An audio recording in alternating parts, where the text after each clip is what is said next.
Today in Acts 5, verse 38, we read, "If this endeavor or this activity is of human origin, it will destroy itself. But if it comes from God, you will not be able to destroy them."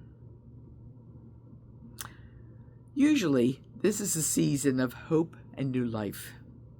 Easter joy, blossoming trees, graduations, first communions, etc. However, this year I'm finding it a little harder to shout Alleluia because I'm haunted by the horrifying pictures of deportees in El Salvador's prisons, mutilated children in Gaza and Ukraine, and the fear that things are only going to get worse. Where is the resurrection? Is there anything we can do? As I ask these questions, I take comfort in today's reading from the Acts of the Apostles. Quote, "If this endeavor or this activity is of human origin, it will destroy itself.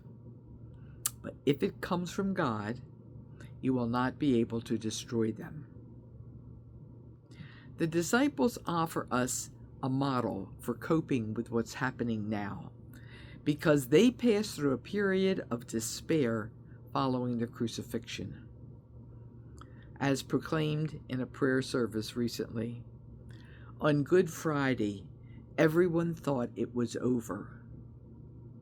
Then the disciples experienced the resurrection and emerged with a faith that fueled hope and gave them courage to spread the good news despite the personal cost. The floggings mentioned in today's readings were just a start, since they were eventually martyred. However, their message could not be destroyed because it came from God. So what lessons can we derive?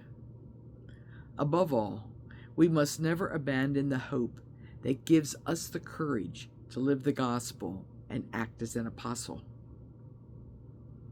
As I write this, looking at a poster of Robert Kennedy telling a crowd of oppressed people in apartheid South Africa that every time we serve others or act for justice, we send out ripples of hope that together build a current that can tear down the mightiest walls of oppression. We have to have the faith that we have power to make a difference, however small.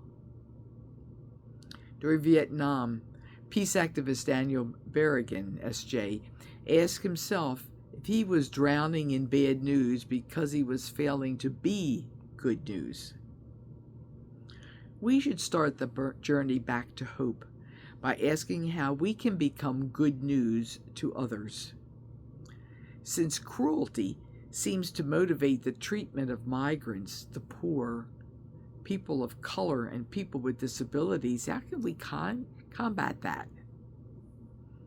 Jesus told us to welcome the stranger, to care for the least of our brothers and sisters. If we believe this, we must actively obey these commands. The possibilities are endless. If you're upset about the defunding of food banks, increase your donations or volunteer. Support clinics serving people losing health care funding. Get involved with homeless shelters if you're able. Services to children, to schools and libraries. Wherever you can make a difference. Get political if you choose, but above all, don't be a spectator while people suffer. You don't have to join a group or volunteer for a program. When I told a theologian friend that I'm combating my own distress by regularly visiting friends suffering from dementia or other physical disabilities, she said this is a good way to take a stand against the dehumanization of the weak. All I do is show up. Try it. It sure beats doom scrolling on the computer. No matter how upset you are, Don't let hopelessness paralyze you. That's what I've been preaching to myself all through Lent. Try to have faith that cruel activities of human origin will destroy themselves, while it's impossible to destroy works based on faith that come from God. Amen. Alleluia.